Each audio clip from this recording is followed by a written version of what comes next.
ఈరోజు ఉమ్మడి కర్నూలు జిల్లాకు సంబంధించిన వైఎస్ఆర్సీపీ నాయకులు, ఇన్ఛార్జీలు, శాసనసభ్యులు, మండలి సభ్యులు, జిల్లా పరిషత్ చైర్మన్ గారు అందరూ కూడా ఇక్కడ నంద్యాల జిల్లా వైఎస్ఆర్సీపీ అధ్యక్షులు రాంభూపాల్ రెడ్డి గారి దగ్గర సమావేశం కావడం జరిగింది. సో ప్రధానమైన కారణం ఏమంటే, అందరికీ తెలిసిన విషయమే, చాలా వెనుకబడిన ప్రాంతము రాయలసీమ. ఆంధ్ర రాష్ట్రంలోనే కాదు, యావత్ భారతదేశంలోనే అతి తక్కువ వర్షపాతము, అదేవిధంగా చాలా పేదరికం. వర్షం లేనందువలన, నీళ్ళ వసతి లేనందువలన వ్యవసాయము ఇబ్బంది అయ్యి రైతులందరూ కూడా ఎప్పుడు కూడా దుర్భర పరిస్థితుల్లో ఉండే ప్రాంతము రాయలసీమ. అయితే వివిధ ప్రాంతాలకు నీటిపారుదల కోసము ఎన్నో ప్రాజెక్టులు, డ్యాములు కట్టడం జరిగింది. వివిధ పెద్ద ప్రాజెక్టులు, డ్యాములు ఉన్నా మనం గమనించాల్సిన విషయం ఏమంటే, ప్రాజెక్టులకు, డ్యాములకు సహజంగా నీళ్లు వెనకాల ఆపుకొని గేట్లు ఎత్తినప్పుడు కెనాళ్ళ ద్వారా ముందు నీటిపారుదల సౌకర్యము పొలాలకు నీళ్ళు ఇవ్వడం జరుగుతుంది. కానీ ఇక్కడ రాయలసీమలో ఉన్న ప్రధానమైన ప్రాజెక్టులకు కానీ, ఉమ్మడి కర్నూలు జిల్లాలో ఉన్న ఎక్కువ ప్రాంతానికి, కడప జిల్లాలో ఉన్న ప్రాంతానికి, చిత్తూరు జిల్లాలో ఉన్న ప్రాంతానికి, అనంతపురం జిల్లాలో చాలా వరకు, అదేవిధంగా నెల్లూరు, కొంతవరకు ప్రకాశం, అంటే గ్రేటర్ రాయలసీమ ప్రాంతం ఏదైతే ఉందో ఎక్కువ శాతము నీటిపారుదల ప్రాజెక్టులకు, కెనాళ్లకు నీళ్ళు వచ్చేది శ్రీశైలం ముందు పక్క నుంచి కాదు, శ్రీశైలం వెనకాల పక్క నుంచి. అంటే డ్యామ్ ముందు పక్క నుంచి కాదు, డ్యామ్ వెనకాల పక్క నుంచి నీళ్లు తీసుకునేటప్పుడు నీటిని ఈ వివిధ ప్రాజెక్టులకు ఇచ్చే మార్గం వచ్చేసి పోతిరెడ్డిపాడు హెడ్ రెగ్యులేటర్. పోతిరెడ్డిపాడు అనే ఒక గ్రామం దగ్గర ఉండే హెడ్ రెగ్యులేటర్ ఏదైతే ఉందో ఆ పెద్ద కెనాల్ ద్వారా వివిధ రాయలసీమకు చెందిన ప్రాజెక్టులకంతా కూడా ఎక్కువ శాతం నీళ్ళు ఇవ్వడం జరుగుతుందన్నమాట. అయితే రాష్ట్ర పునర్వ్యవస్థీకరణ జరిగిన తర్వాత వివిధ రాష్ట్రాల్లో కృష్ణానది జలాలు వాడుకుంటుంటే అందులో భాగంగా పక్క రాష్ట్రమైన తెలంగాణ వాళ్ళు కూడా వాళ్ళ ప్రయోజనాల కోసము వాళ్ళ ప్రాజెక్టులు వాళ్ళు నిర్మించుకుంటూ ఉన్నారన్నమాట. ఈ నేపథ్యంలో ఆ ప్రాజెక్టులన్నీ కూడా పూర్తయితే రాయలసీమ ప్రాంతానికి విపరీతమైన ఇబ్బంది కలిగే పరిస్థితి ఏర్పడింది.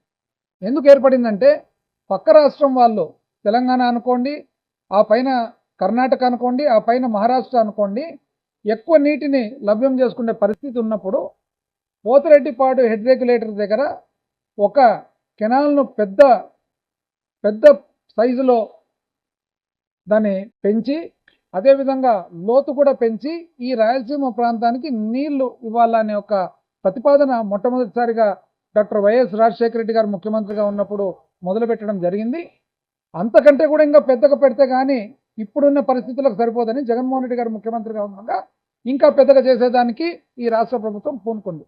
అయితే ఈ మధ్య కాలంలో పక్క రాష్ట్రం తెలంగాణలో అసెంబ్లీ సమావేశాల్లో భాగంగా రాష్ట్ర ముఖ్యమంత్రి, అక్కడి ముఖ్యమంత్రి రేవంత్ రెడ్డి గారు ఒక చాలా వాళ్ళ రాష్ట్రానికి సంబంధించిన నీటిపారుదలకు సంబంధించిన ఒక డిబేట్లో మనకు ఎంతో ఇబ్బంది కలిగే పరిస్థితి ఉన్న ఒక స్టేట్మెంట్ ఇవ్వడం జరిగింది. ఏమన్నారంటే, రాయలసీమ లిఫ్ట్ ద్వారా వీళ్ళు నీళ్లు ఆంధ్రప్రదేశ్ రాష్ట్రము తీసుకునే ప్రతిపాదన ఏదైతే ఉందో, నేను 4 గోడల మధ్యలో చంద్రబాబు నాయుడు గారితో మాట్లాడడం జరిగింది, ఆ పనులు ఆపేయడం జరిగింది.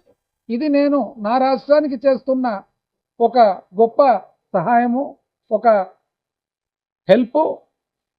ఇది ఒకవేళ నేను చెప్పేది తప్పంటూ అయింటే మీరు నిజ నిర్ధారణ కమిటీ వేయండి, వివిధ పార్టీల వాళ్ళని వేయండి, వాళ్ళు పోయి రాయలసీమ లిఫ్ట్ దగ్గర చూసుకొని రండి, పని ఆగిందా లేదా అని. ఈ సంచలనమైన స్టేట్మెంట్ ఏదైతే ఉందో ఆ స్టేట్మెంట్కి ఇంతవరకు కూడా తెలుగుదేశం పార్టీ నుంచి కానీ, ఇక్కడ రాష్ట్ర ముఖ్యమంత్రి కానీ ఒక్కరు కూడా ఇది అసత్యం అని చెప్పి ఒక్కరు కూడా బయటికి రాలేదు. అంటే అర్థమేమి? ఇది సత్యం అని. అంటే చంద్రబాబు నాయుడు గారు ఒకవేళ రేవంత్ రెడ్డి గారు చెప్పినట్లుగా నిజంగానే రాయలసీమ లిఫ్ట్ పనులు, ఎత్తిపోతల పథకం పనులు గిన ఆపేసింటే రాబోయే కాలంలో ఇదంతా కూడా ఎడారి కాబోతుంది. ఈ పరిస్థితుల్లో వైఎస్ఆర్ కాంగ్రెస్ పార్టీ మరి ముఖ్యంగా నాయకులు జగన్మోహన్ రెడ్డి గారు, అదేవిధంగా గ్రేటర్ రాయలసీమ ప్రాంతానికి సంబంధించిన ప్రతి ఒక్కరు కూడా, వైఎస్ఆర్ కాంగ్రెస్ పార్టీ వాళ్ళందరూ కూడా ఈ లిఫ్ట్ ఇరిగేషన్ పనులు ఆపేయడం తప్పు, ఇది ఈ ప్రాంతానికి చాలా ఇబ్బంది జరగబోతుందని చెప్పేసి ఇది వ్యతిరేకిస్తూ. ఎందుకు వ్యతిరేకం అంటే, ఎప్పుడైనా కానీ పాలకపక్షం ఏదైతే తప్పులు చేస్తారో ప్రతిపక్షాన్ని బాధ్యత ఈ తప్పును ఆపడం. ఈ చంద్రబాబు నాయుడు గారు ఏదైతే నిర్ణయం తీసుకున్నారో, ఇక్కడ రాయలసీమ లిఫ్ట్ పనులు ఆపేయడం అనే నిర్ణయం తీసుకున్నారో, ఏ విధంగా చెప్పగలుగుతున్నాం నిర్ణయం తీసుకున్నారని?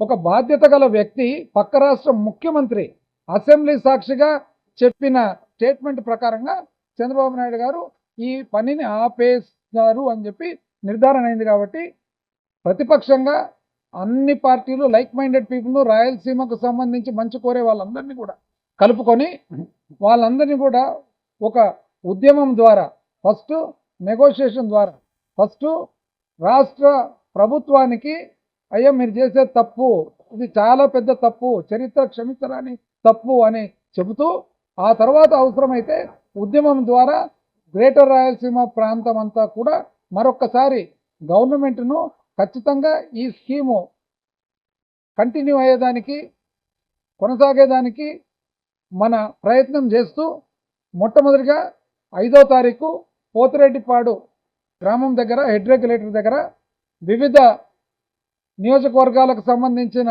ప్రజలందరూ కూడా, తర్వాత పక్క జిల్లాలకు సంబంధించిన వివిధ నాయకులందరూ కూడా అసెంబ్లీ అయ్యి అక్కడ మీటింగ్ పెట్టి, అక్కడి నుంచి ఒక ఉద్యమం ప్రారంభించి ఎప్పటి వరకు రాయలసీమ లిఫ్ట్ పనులు మళ్ళీ మొదలు పెట్టే వరకు ప్రారంభించేదానికి 5వ తారీఖు అందరం కూడా అక్కడ అసెంబ్లీ అక్కడ మీటింగ్ ద్వారా మొదలు పెట్టాలా, శ్రీకారం చుట్టాలని చెప్పేసి ఒక నిర్ణయం తీసుకోవడం జరిగింది. మీ ద్వారా, మీడియా ద్వారా మీరందరూ కూడా రాయలసీమకు సంబంధించిన వాళ్ళు కాబట్టి, మనకు వెనుకబడిన వాళ్ళం కాబట్టి, కులాలు మతాలకు అతీతంగా, పార్టీలకు సంబంధించిన ఏదైతే మీడియా అఫిలియేషన్లో అతీతంగా అందరూ కూడా ముందుకొచ్చి దయచేసి మీరందరూ పార్టిసిపేట్ చేసి మీరు సహకరించి మన ప్రాంతానికి న్యాయం జరిగేటట్టు చేకూరాలని చెప్పి మీ అందరినీ కూడా కోరడం జరుగుతాం.